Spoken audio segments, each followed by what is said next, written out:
This is William Patterson University Television. Welcome back to the desk. The NBA is almost at the halfway point of the season, and the storylines have been in full effect since the break. Here to break it all down on the desk, we have Nijee, Emanuel, Phritz, and Mikey. No, Emanuel, I'll start off with you. Sometimes it doesn't feel like we deserve, or the Lakers deserve to be talked about, but they pulled off a trade a few days ago, a noteworthy one. Not a blockbuster, but one that involves Rui Hachimura, a big-time player on the Wizards. Talk to me about why he's going to Lakers and what the Wizards are getting back. Yeah, we can take a look at the trade here. One of only 2 trades made so far this season. The Lakers will receive Rui Hachimura, the Wizards will receive Kendrick Nunn and 3 of the Lakers' second-round picks. I think it's a win-win for both teams. These are 2 players, Hachimura and Nunn, who finished all-rookie first and second teams respectively during the bubble. Kendrick Nunn was a finalist for Rookie of the Year that season. Obviously, since then, they haven't made the stride in their game that we necessarily expected them to, but I think in this situation, a change of location can serve as a great morale booster for the both of them, and I'm very optimistic as to the results of this trade and how both teams can benefit from it. Mikey? Kendrick Nunn hasn't really worked out as a Laker. The Lakers need to free up some rotation minutes for their guards. Rui Hachimura, I really think, is a great pickup for them. He's a big body that he's going to contribute on defense as well as contribute offensively. He's not the best shooter, but he can put the ball on the floor a little bit, pass. He can do a little everything, which they need because they're trying to win now. You definitely need to add some versatility, help out LeBron. Fritz, I know you got some opinions on this move. Talk to me. Yeah, I definitely think it's a low-risk but high-reward move for the Lakers. Getting Rui Hachimura and flipping 3 second-round picks and Kendrick Nunn, who really hasn't panned out that well for him. He's a lengthy wing defender, and he can also shoot the ball well. That's what the Lakers need, and it frees up those rotation minutes for Westbrook, Patrick Beverley, and other guards on that team. So, pretty good move for the Lakers. AD's coming back, so we'll see how that moves forward for them going forward. Yeah, they've needed shooting for a number of years now. Haven't quite gotten the LeBron the support he needs. AD's been hurt, as we know. Nijee, what do you think of this trade? I feel like it was a good trade for the Lakers. The Wizards, I don't know what they're trying to do with the 3 second-round picks, but I can see where they just need a rebuild from Rui. But for the Lakers, nice pickup of the center, nice little depth piece, and you never know when AD about to get hurt. So you definitely need a big man or a nice little backup to plug in, and he can start for the Lakers too. So realistically, it's a low risk, high reward for the Lakers if he do plan out. But you never know. Yeah, the West definitely top heavy. You know, the Grizzlies are there, Pelicans. You know, Zion's been hurt, but the Warriors are always in contention. Clippers are all right, but the Lakers aren't out of it yet, so maybe this trade can kind of give them the boost that they need, help out LeBron a little bit. Nijee, but someone in the Lakers, not their organization, but someone in the Lakers game has been in the headlines the last week for something that happened when the Lakers were playing the Grizzlies. Shannon Sharpe got in an altercation, to say the least. Talk to me about what happened. Yeah, on the 20th of January, it was the Lakers versus the Grizzlies, and you know Shannon Sharpe is a big LeBron fan, so he was telling Dylan Brooks, "You too small to guard LeBron," and Dylan Brooks didn't really like that. Right now, you see Shannon Sharpe talking to T. Morant. That's Ja Morant's father. I don't know how that happened. That's the last thing that happened. But as a little altercation happened, it was Shannon Sharpe versus the whole Grizzlies. And as an NBA, Shannon Sharpe should have been out the arena because he's a regular fan like anybody else, and you gotta treat them like that. You can't give somebody more privilege, even though he's a celebrity, to do all that. So I felt the NBA should have just told him, yo, you need to go home, suspend him for maybe two home games, and then bring him back. But other than that, he should have got sent home. He shouldn't have been able to stay for the rest of the game. Yeah, I'm not sure quite about Shannon Sharpe's fashion choices, as we saw in that picture. Not something certainly that I could pull off. An interesting choice with that blue cardigan. I would not want to fight Shannon Sharpe either, but he did make a public apology on his show the next day. So I don't expect too much to come more further from that, but definitely very entertaining. Someone else I would not want to fight is Nikola Jokic. And Phritz, he's on his campaign to potentially get a three-peat MVP season, definitely among the top of the league as far as candidates are going right now. Talk to me about the star on the Denver Nuggets.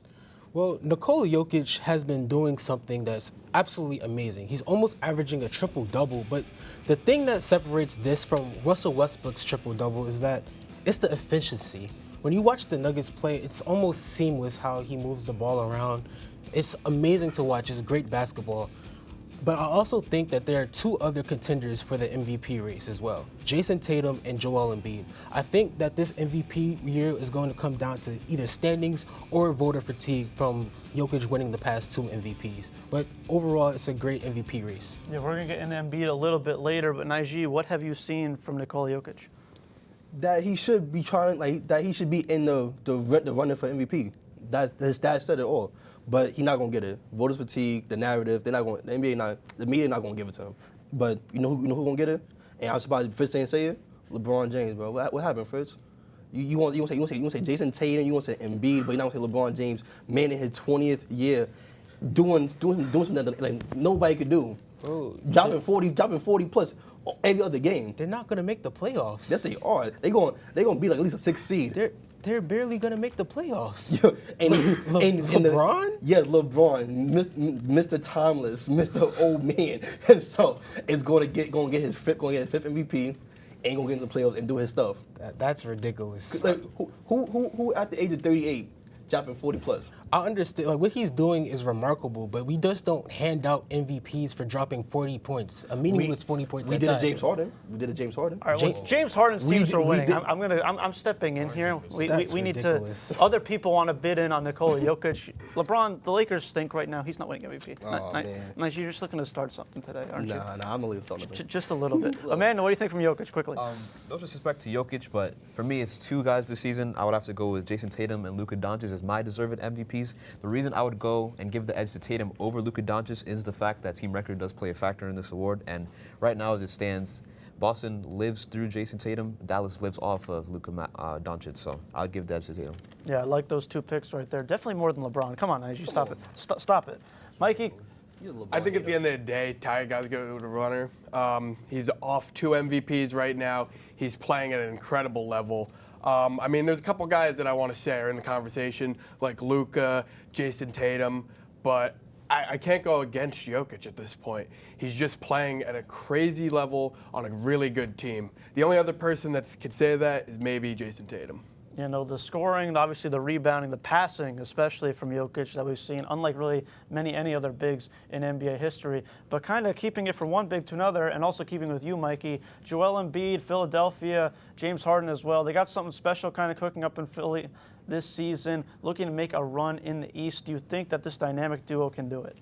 I honestly think health is the biggest concern with them, and I don't think they're going to do it. James Harden is playing out of his mind, some of the most efficient basketball of his career, but I don't think that's going to be enough because they play 60 games a year at most. I just don't think it's going to happen. They are 17-8 when they're on the floor together, but they haven't only played 25 games, so that's a big problem for me. If they're not going to play, they're not going to win.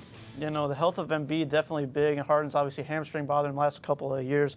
Emanuel, think the Sixers can make a run or not so much? I mean, they started off rough, but they deserve all the credit in the world for getting to where they are at this point in the season. I think it'd have to be a very favorable matchup, that 2nd seed versus 7th seed, if they were able to. And looking at the landscape in the East right now, I just don't know if they can beat teams like Milwaukee, teams like Brooklyn. So we'll have to see, but it's not likely for me. Fritz?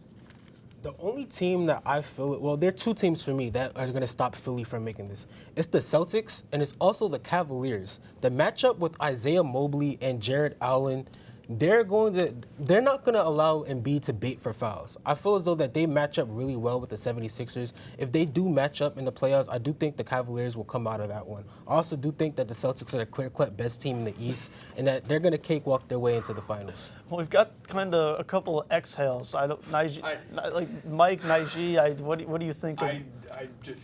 They're too young of a team. I don't care about health, but I mean, you put that, I mean, Jared Allen's a beast, but Joel Embiid would just dog him.